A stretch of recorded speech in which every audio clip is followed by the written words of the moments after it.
Father Cabraal's Recipe for Love Cake by Ramya, Jirasinghe.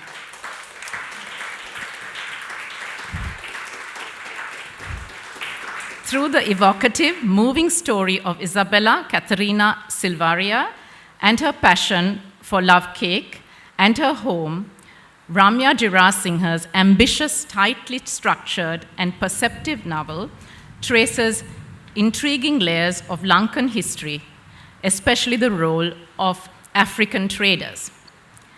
Notable for its attention to sensory detail, Father Cabraal's Recipe for Love Cake explores ideas of home, belonging, and place. She gazed up at him for a brief moment before turning her attention back to the cooking pot. She ladled the curry into a large porcelain bowl and carried it over to the table. She then went back to the hearth. The boy stood up, walked over to a rack with plates, and brought 3 to the table. He laid the plates and looked at his mother. She carried a larger bowl, steaming with white rice, to the table and put it down with a soft thud. "Eat," she said to the child. "He will be okay. He can't do anything to us. The men are outside." The child reached for the rice. The woman sat in front of Di Mello and waited until the child had served himself. She heaped 2 spoonfuls of rice onto Di Mello's plate and then topped it with the curry. "I haven't had travelers for some time," she said, serving herself. "When there were travelers, we cooked more than this." She spooned the sauce over her rice.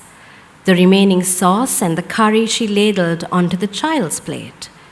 A few drops of the curry that could not be spooned out of the bowl pooled around a long stick of cinnamon at the bottom of the bowl. Di Mello spoke softly. "I'm sorry. I thought this would be like other houses with more people. This has not been like other houses for a long time. Not after his father came to me.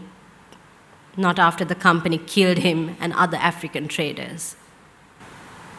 The child looked at the mother, his face drawn with concern.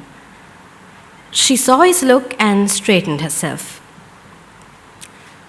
"We are better than other houses," she said, her voice kinder. "Mama, that's what Papa said, remember? Mama, remember?" The woman looked at Di Mello.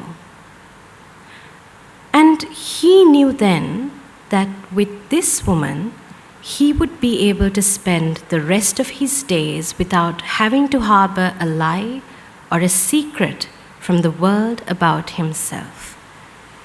He looked at the child and said, "Yes, much better." The child beamed. "So much better," Di Mello said again, and looked at the woman. "I would never leave."